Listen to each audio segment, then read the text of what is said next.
Hi, my name is Amy Escalante, and for my senior seminar project, I am going to be talking about the cost of living in California with an emphasis in Los Angeles. For this specific project, I actually interviewed my best friend, Maria Lara, who is a college graduate. She got her bachelor's degree in psychology in 2015 from Cal State Northridge. Since then, she has did a couple number of different jobs. Currently, she is working at the Montage Hotel over in Beverly Hills in the HR department, and she actually gets paid pretty decently for what she does. However, she's not able to live on her own. She lives with her parents. She actually lives 1 block away from my house. She lives with her parents. She shares a bedroom with her older brother, who also got his degree in kinesiology from Cal State Northridge. So they're both college graduates. He has his bachelor's in kinesiology, her in psychology, yet they share a room with it's them two and their younger sibling. And when you think of, the American dream, you think of property, you think of being on your own. And, you work so hard in college because the common notion is that you go to school, you get your degree, and you get a good job, and you move out, you are on your own. And yet that's just not the reality for Maria or for a lot of other people. This story is not just one story. It's hundreds of thousands of millennials and other people that just can't live on their own. They have to either live with their parents or live with roommates because the cost of living in California, it's just too ridiculous. So today we're just going to be emphasizing on Maria's story. She has a great story to tell, and I'm glad that you're gonna all be able to hear it. And I did do some research on the cost of living in California and how it compares to other places.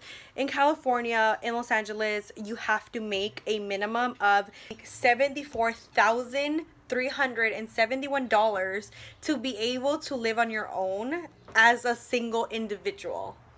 Now, if you were to compare it to a different state, let's say Texas, for this purpose only, in Texas, in Austin, to live comfortably as a single individual, you need to make $55,000.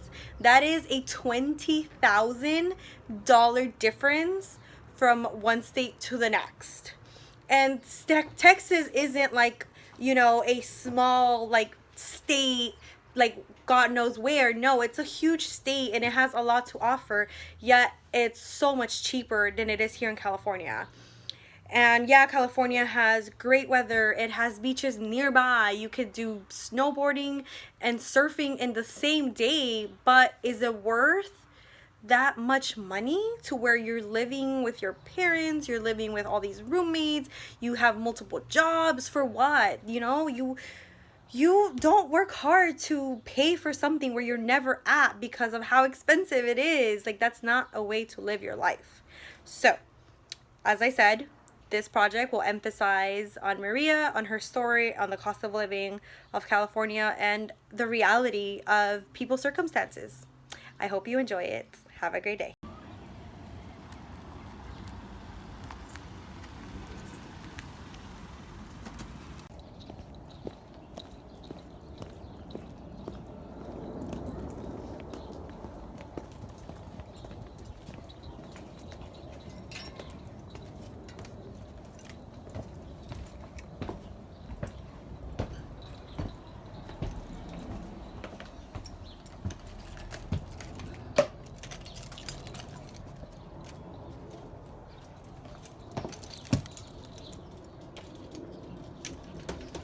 Hi, my name is Maria, and this is my home. And this is my beautiful dog, Ziggy, whom I love.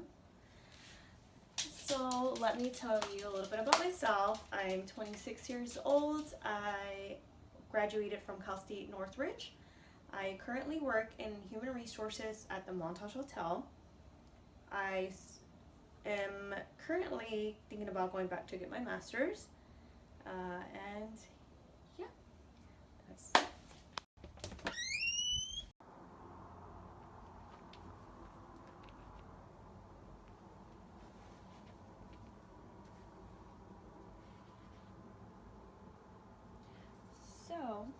this is my cap, and it reads, "The future belongs to those who believe in the beauty of their dreams." Obviously, there's an R missing. It's been a while since I graduated. I'm class of 2015. And I chose this quote because I believe it represents very much what I believe, as far as, believing in yourself, believing in your dreams, and making them come true. I mean, if you work hard and you put the effort behind it, we can all achieve anything we set our minds to. So that really spoke true to heart and spoke true to me. And this is my sash. It has my name, my CSUN, my letters for CSUN, and class of 2015. My major psychology, a heart because I love hearts and pink. It has a Bible verse, "All things are possible," Philippians 4:13. That's just a little snippet of the Bible verse, but basically the Bible verse is, "All things are possible in He who strengthens me," which is, a big part of who I am, which is my faith. I'm Christian.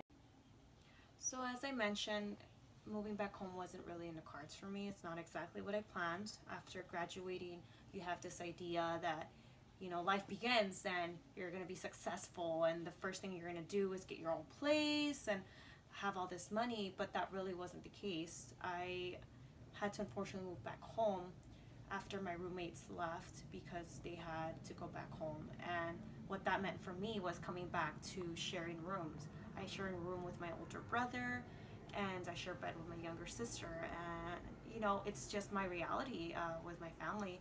I come from a very humble background. My family, both of my parents work really hard late at night.